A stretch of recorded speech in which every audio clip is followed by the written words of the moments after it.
It's a pretty big game for the Cincinnati Bengals coming up in Week 12 against the Titans, and Jamar Chase, officially questionable. Let's get into it. You are Locked On Bengals, your daily Cincinnati Bengals podcast, part of the Locked On Podcast Network, your team every day.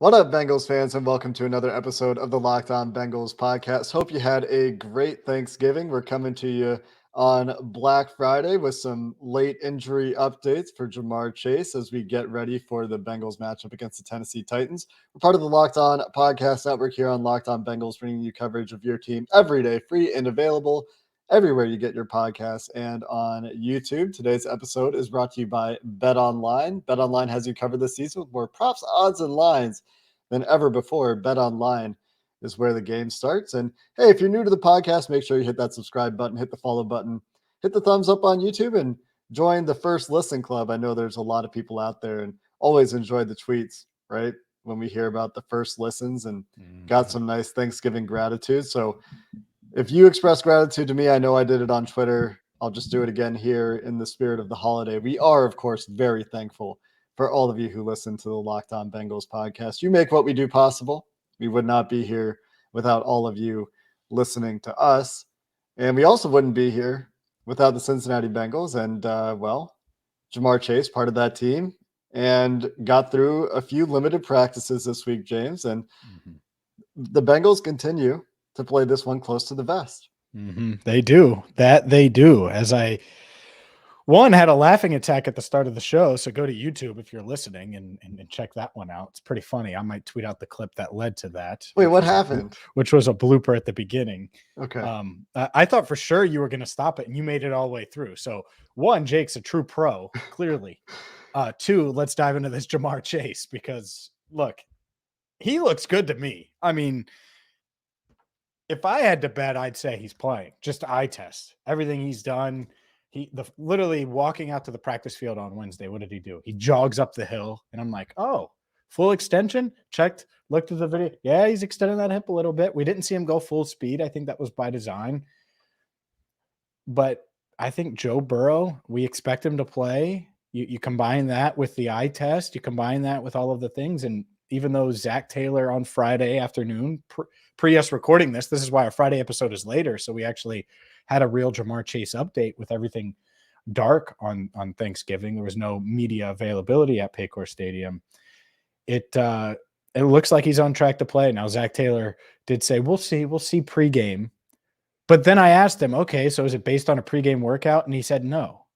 So the decision has been made. They just don't want to tell us the decision. I'll say this, Jamar Chase walked through the locker room, did not talk to the media on Friday, but walked through the locker room. Seemed fine to me. Look like the Jamar that I'm used to seeing. So if I had to wager, the BetOnline official Locked On Bengals wager, does Jamar Chase suit up in Nashville at Nissan Stadium on Sunday? Well, I would hammer the yes. What are the odds? Are you getting odds on the yes, or are you giving odds on the yes? I think they've shifted drastically. Like if you would have asked me, hey, is he playing a week ago? Is he playing against the Titans? I would have said there's a shot, but probably not. But and I'll add this. So I think it would be like plus 1,000 no, and like minus a couple hundred. Yeah. Like, cause I just think I think he's going to play. Now that's my odds. And I already told you that's what I think. But the other thing is on Monday, we asked Zach, or Zach, I think just volunteered this, that everything was going according to plan. We'll see how things go this week. And so I followed up on Friday and I said, okay, well, you said that Monday. Friday, is it safe to say that everything is still going according to plan? And he said yes, without hesitation. So they didn't put him on injured reserve for a reason, Jake. It was to potentially get him back now. And it feels like they're going to get him back now. Now, watch me be wrong. Watch him be inactive on Sunday. They decide to wait another week, and everyone can boo me in the YouTube comments, and you can crush me on Locked On Bengals. But I do think he's going to play if I had to guess. I mean, I tweeted earlier this week, I think after Joe Burrow's comments and after he went out there to test it at practice, at that point, And I think we talked about this. At that point, it's probably a pain tolerance thing, a fitness thing, uh, are you limited athletically thing, and not a bone health thing, because you're not Mhm. out there testing it if it's a bone health thing. You're not out there testing it if there's a risk to your career, right? There's no way that the Bengals let Jamar Chase go out there and even practice, get off crutches in the first place if there's a long-term risk to Jamar Chase. So Mhm. to me, that means it's a comfort thing, it's a how's he moving thing, and I think they've probably seen enough. I think they're just playing it coy. They're getting a little bit of potentially a competitive edge out of this, keeping the Titans on the edge of their seat. But from a medical perspective, from a Joe Burrow comments perspective, from a Zach Taylor comments perspective, from a looking at the trajectory of this thing perspective, as you talked about, the plan was always keep him off IR because he might get back. And if that's the plan and things are still going according to plan, well, that means he's probably going to get back. So we could all be wrong about this. We could all be Yep. misreading this situation. Zach Taylor said it was a good week for him. And Yep. so that all seems good to me. Yeah, it's good. Things pointing in the right direction. And I do want to mention that Zach also said open to a snap count. It's not Mhm. like it's, hey, we're going to bring him back and he's going to be able to play all 72 snaps like he normally does. And he's usually out there for 90+% of the snaps, right? He's Mhm. used to that type of workload. They could bring him back and he play 34% or, Mhm. 34 snaps, not 34, 34 snaps or whatever the case is. And that would be the question. Fitness, going back to our conversation earlier this week. So if that isn't a holdup and Yeah. it's not bone health, and we know he's tough as hell, well, it all points to him playing. So we'll see. I do want to say this one more quick thing on Chase. There's so many people that are like, oh, he needs to sit a couple more weeks. And this is a small number of people, but it is comments. People are commenting. Hmm. We aren't doctors. We don't know. None of us know. So this idea that, oh, he needs to sit a couple more weeks. No, if Jamar Chase is healthy and can play, well, he should play. Just like I'd say the same thing about Joe Burrow. I would say the same thing about Jake Liscow doing Locked On Bengals. If you're healthy and good to go, then you should go. And I know those are totally different things, but I just want to toss that out there because I get playing safe, but I think they've done their due diligence and they've played it safe. And if he's healthy enough to play, he should play. Yeah, like I said, I don't think there's any way that you risk a 22, like any player, but especially a 22-year-old, 20, however old Jamar Chase is. He's still 22, right? Yeah. Yep, he's a baby. He'll be 23 in March. So you don't risk a 22-year-old for a week. No NFL team does that. No medical staff does that. If they have him out there, it's because it is safe for him to be out there. The other notes on the injury report: Joe Mixon with a concussion did not practice all week. He will not play against the Tennessee Titans. Zach Taylor said he would probably not travel with the team. Safe to say that he's out. The official injury report has ruled him out.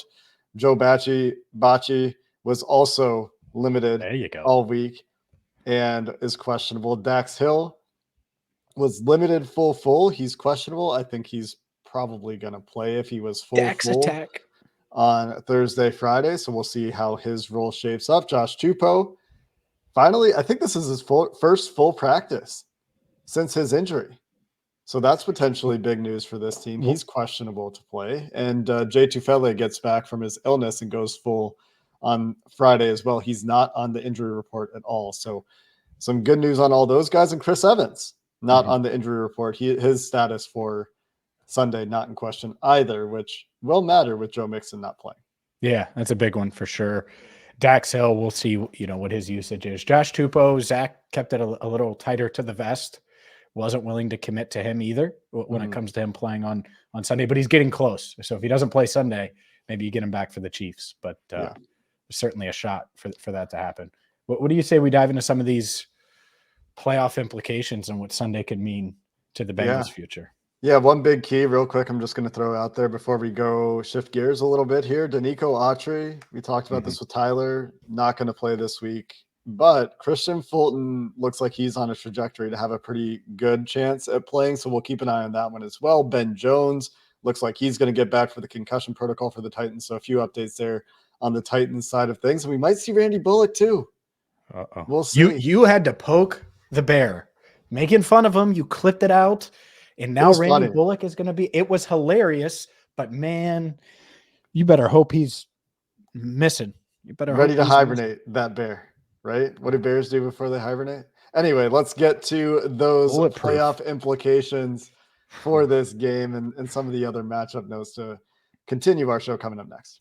But first, a word from PrizePicks because, well, PrizePicks is the way daily fantasy should be. Whether you played this on Thanksgiving, and I hope you did, we've been talking about PrizePicks a long time, or you're going to rely on this on Sunday, which you should absolutely do. This is what you do with PrizePicks. You pick 2 to 5 players, and if they're going to score more or less than their projections. So let's say you want to go with Jamar and you say less, but you say T more, or Samaj P. Ryan more, or Chris Evans less, or you get the point. And you can turn your money, whatever you end up wagering on that 2 to 5 player combo, into 10 times the amount that you had. So there's no competing against other people. It's you versus the projections, more or less. And it's not just NFL, it's college football. Big college football weekend, by the way. So you could get on the action there. College hoops, NBA, and so much more. So download the PrizePicks app or go to prizepicks.com to sign up and play daily fantasy sports. First-time users receive a 100% bonus up to $100 with promo code LOCKEDON. So if you deposit $100, you're going to get an extra $100 right now with promo code LOCKEDON in the PrizePicks app or at prizepicks.com. Again, use promo code LOCKEDON at prizepicks.com. Big game. Mentioned this at the top of the show. Big game in terms of playoff odds. If you look at all the forecasters, the machines that simulate the rest of the season, and you look at what happens if the Bengals win this game, the Bengals lose this game, this may be the highest stakes game of the week. The Bengals win. Their current playoff odds coming into the week, according to 538's models, is 61%. 61% to make the playoffs right now. Their fate largely in their own hands, of course, but they play a lot of good teams, obviously. They beat the Tennessee Titans. That number, in a vacuum, not looking at results around the rest of the NFL, goes to 79%. That's a pretty big boost. That's plus 18% if they win. If they lose, they drop about 10, 11% to a coin flip, 50% to make the playoffs if they lose the game. So we've described this as a must-win game, right? And I think we're going to be talking about a lot of these games as must-win games. But if they win this week and they lose to Kansas City next week, well, let's just talk about this week. If they win this week, it gives them a little bit of a cushion so that maybe that Kansas City game isn't exactly a must-win game. It'd be really good if you won. But if you can't get this one, it's not that damaging to you. This week, though, according to these simulations anyway, and it's probably because they've priced in the Bengals' chance to beat Tennessee and Kansas City, winning this week is a big boost. Mm-hmm. Yeah, it's without even looking at the numbers, you think about it. And for the first time this year, if the Bengals can win in Nashville, you'd say, oh, well, now there's a little margin for error because there hasn't been. 0-2. That's it. It went out the window.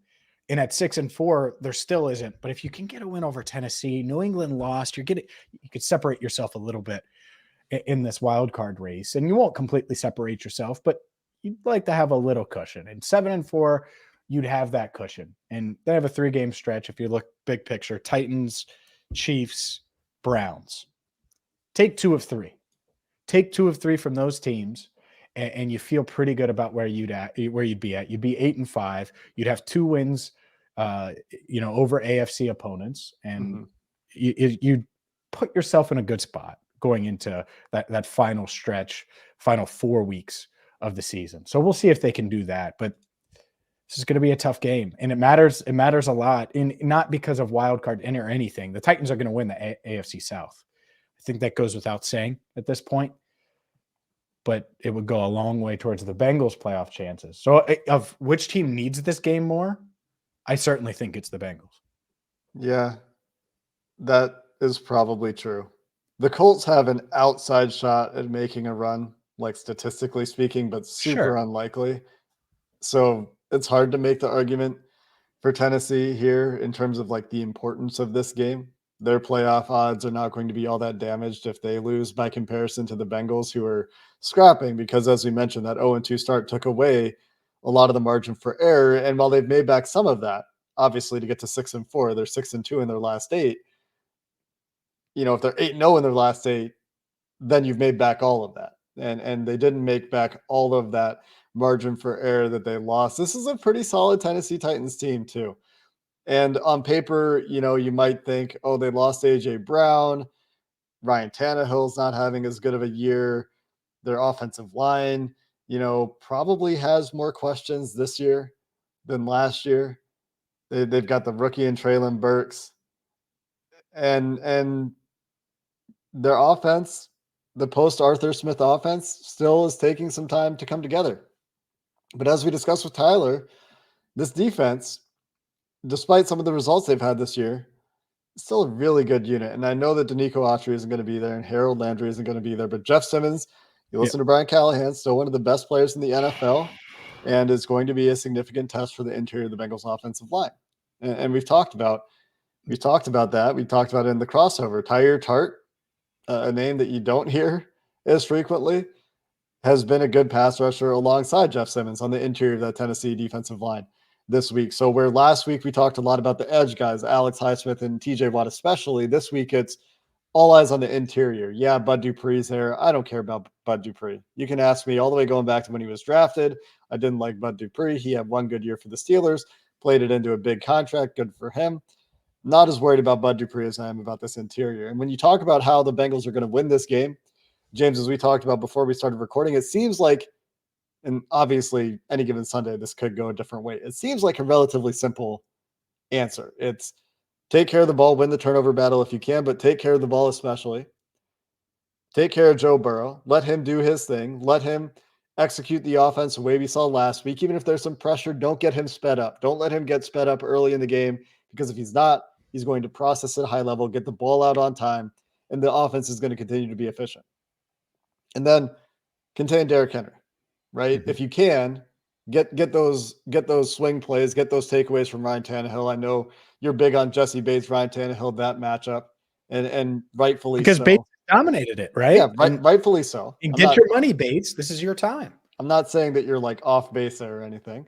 But to both of us, I think it's like, this is the path. This is what you can do to win the game. You make the Titans pass at some point, like you get out to a big lead. That's even better. That might be a little bit harder to do this week, but DJ Reader, Jesse Bates, offensive line, take care of the ball. Right? Yep. No, I mean, man, how good can this offense be if they hum the way they were humming last week? 4 out of the last 5. But also have Jamar, right? Mm-hmm. And but they won in different ways. Like Jamar carries them against New Orleans late and kind of changes things there. The Falcons, they just go crazy on them passing wise. Then they have the mix and breakout game against Carolina. It's been different.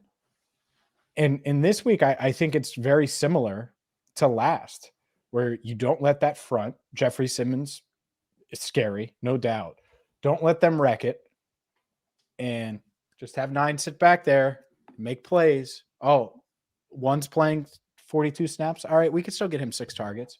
85, he's shown he's a number 1 receiver. Tyler Boyd, Hayden Hurst, Samaje Perine, clearly capable of making plays in the passing game. Mm-hmm. So that's I think their path on offense. And then defense, you're right. It starts, it ends, it's the middle.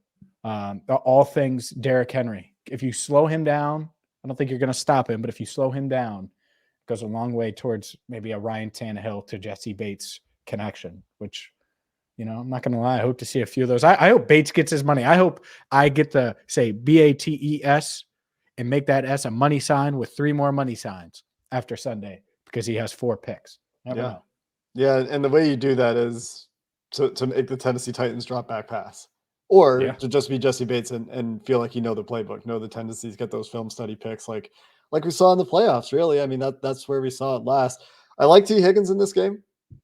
Christian Fulton plays, Roger McCreary plays. I like T. Higgins in this game. I'm a fan of T. Higgins in this game from a matchup perspective, especially if Jamar is on any kind of snap count. That could be a fun one. Good safeties for Tennessee, though. Amani Hooker going to play in this game, and Kevin Byard is back to playing at a high level. So Couple good safeties in this game. Some questions at corner, I think. Some guys that are able to make plays, but I like the Bengals wide receivers against these corners. So it comes down to the offensive line for the offense. They've been a good screen game for the last 2 weeks. Good screen game team. Can that continue? That'll be interesting to see because that can help deal with the pass rush a little bit too. James, let's get to your prediction. Tough opponent for the Bengals. One of the toughest they faced this year. We'll talk about the way you see this going to finish up the show coming up next. But first, a word from SimpliSafe, because if you've ever thought about securing your home with home security and been putting it off, now's the time to get #1 rated SimpliSafe. Their home security system is 50% off right now. It's their biggest offer of the year. So don't delay, don't wait. And no, we're not talking about just a couple of door sensors. We're talking about 24/7 professional monitoring where door sensors, window sensors, you're going to have cameras inside, outside. You can find a plan for you. And in an emergency, they have 24/7 professional monitoring agents that use Fast Protect technology exclusively from SimpliSafe. And what that does is it captures critical evidence and can verify that a threat is real, which gets help to you faster. So don't delay. Go to SimpliSafe today and don't miss the chance to save big on the only security system I recommend. Get 50% off any new SimpliSafe system at simplisafe.com/lockedonnfl today. That, again, is their biggest discount of the year. So go there now. simplisafe.com/lockedonnfl. There's no safe like SimpliSafe. All right. Prediction time, James. You've got the official Tennessee injury report, by the way. Danico Autry is out. Everybody else we've talked about is officially questionable, which includes Jeffrey Simmons, but don't get your hopes up. He's going to play. Yeah. How do you see this game going, James? Man, Randy Bullock is questionable, man. Yes. If he cold takes you, what do you mean if he cold takes me? Oh my goodness. He has made kicks. I mean, Tyler kicks was the right game about that. winner. Yeah, I mean, that could happen. I don't think that's a cold take. What if they win? If he starts hitting like 55 yard 7 field goals, if he hits 50, if he's anything from 50 plus, then it's a cold take. Okay, game winner from 53. I mean, I'm just okay. There you go. I'm just throwing out the scenarios. It could happen. I mean, kickers are not like something that are super easy to predict, but Randy Bullock's track record is what it is. Yeah, I get it. Okay, let's dive into this. Also, that wasn't just me, to be fair. I laughed at the nickname because it's laughable. Yeah. I also want you to receive the blame, though, for the jinx because you clipped it out and posted it on social. Because it was funny. I'm not saying you were wrong. I'm just saying that's what happened. All right, let's get into this. The reason I keep harping on the kickers because I think it's going to be a field goal game. I think this is going to be a tight game. And I got to be honest, a week ago, I probably was leaning Tennessee. But I watched Tennessee against Green Bay, and I thought Aaron Rodgers was awful. I think when you look at who the Titans have beat, even though it's 7 of 8, it's not like they've went through a murderer's row. This Bengals team is battle-tested to a higher degree, I would say. They just won on the road against a lesser talented team, but they just won on the road, and they have the better quarterback. And it comes down to that for me is, can the Bengals keep Burrow upright enough to squeeze out a win and eke out a win? And I think the answer is yes. So I probably would have said 23-20 Titans a week ago, but today, making my official prediction, 23-20 Bengals. Evan, Money Mac, McPherson just keeps on kicking, baby. Makes a couple of field goals. 23-20 would be 3 field goals this week, including the go-ahead one in the fourth quarter that gives them the win. So it's going to be a tight one. It's going to be a nail biter. It's going to be one of those that Bengals fans are stressed about throughout, but I do think the Bengals find a way to get it done. Or DJ Reader's going to do what DJ Reader sometimes does to Derrick Henry, and Joe Burrow's going to stay on fire. That's the alternative reality that could happen. Randy Bullock, by the way, has attempted 1 field goal from 50 plus yards in the last season and a half with the Tennessee Titans. Just saying. So that would be shocking. It would be shocking. It would be surprising if that's what it comes down to. I think that Tennessee also, you mentioned they haven't faced a murderer's row. You could say the same for the Bengals. The best team they've played this year, the best teams they've played this year are the Cowboys, the Dolphins, and the Ravens. The Cowboys didn't have their quarterback in that game. The Bengals lost. The Dolphins lost their quarterback early in that game. The Bengals won pretty comfortably from that point on. And they lost to the Ravens by a couple points. A game they probably could have won. They certainly had opportunities. The Patrick Queen interception stands out after the offense started moving. The Patrick Queen interception really stands out. The goal line failure in the red zone there stands out as opportunities to win that game. But the Titans don't have those quite the same injury issues. They have their quarterback. They have their running back. They don't have Danico Autry. They don't have Harold Landry, but they have a lot of their guys. And so while the Bengals' schedule certainly gets much harder here down the stretch, Tennessee is just the first one of those more challenging opponents. You talk about the Titans don't have necessarily a quality win on their schedule. You could say similar things about the Bengals, I think. And so this would be a pretty nice win for them. And Joe Burrow 2-0 against the Titans in his career now, looking to make it 3-0. And so in the Cowboys at the time, it didn't seem the Jets win is they still have a winning record. So that win looks much better. It does. You can laugh at Zach Wilson all you want. And then I'm laughing at Joe Flacco, but he was awful. That was one of the worst quarterback games I've ever seen. And that's with some of the other Zach Wilson performances they've had this year. But that Cowboys, I mean, the Cowboys they're pretty good, Really good team. Bengals lost without Dak. Sure. Yeah. Maybe Cooper Rush isn't that bad. He was good in that game. He was fine. Yeah. I mean, by the way, the Titans would take that exact performance from Ryan Tannehill on Sunday right now that Cooper Rush had week 2. They would take it right now. Would they? Yes. 100% yes. He didn't turn the ball over. Did he? Maybe he had 8 turnovers? No. It was just not very efficient. I don't know. They got out to an early lead. They were able to. Yes. They got 14 first quarter points, and then they scored 6 points the rest of the way. I don't. 20? They don't have. I mean, they have Jeff Simmons, but they don't have a Micah Parsons. I mean, that was Micah Parsons took over that game. For sure. They couldn't block him. I mean, but that's it. If the Bengals do that, this is going to be, even if Tannehill's balling, it should be a close game. If the Bengals can keep Burrow upright. Yeah. Well, if they keep him upright, I don't see this offense is clicking on all cylinders right now. Outside of the Browns game where they didn't keep him upright, and Myles Garrett was a terror. They're clicking. Yeah. They could have easily scored 45, 50 points against the Steelers. If they don't get those tip passes, right? And so that all comes down to, protection and continuing to do kind of what they've been doing in the passing game, I think. We'll see. I also think insert a piece like Jamar. Mm-hmm. Hopefully that doesn't, not that it hurts them, of course, but you just don't want it to disrupt flow. I can't imagine that it would. I don't think so, but I also remember a lot of people saying that without Jamar, they'd be fine against a team like Cleveland. And it was, it's just one of those things where that game, I'll never understand the Bengals-Browns matchups right now. The Browns can't defend the run against anybody, and then the Bengals can't run against them. It doesn't make sense. It's like Baker. Baker's awful against everybody, but then shows up for the Browns against the Bengals. It's just one of those things.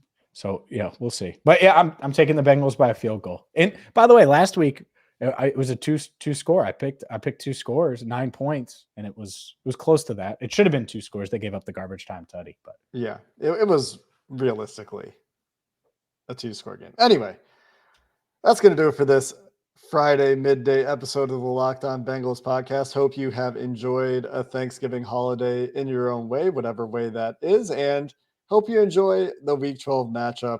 We'll be back after the Bengals play the Titans. It's a 1:00 start on Sunday with your post-game takeaways right here on Locked On Bengals. Until then, Bengals fans, thanks for listening. Hoo day, and have a good one.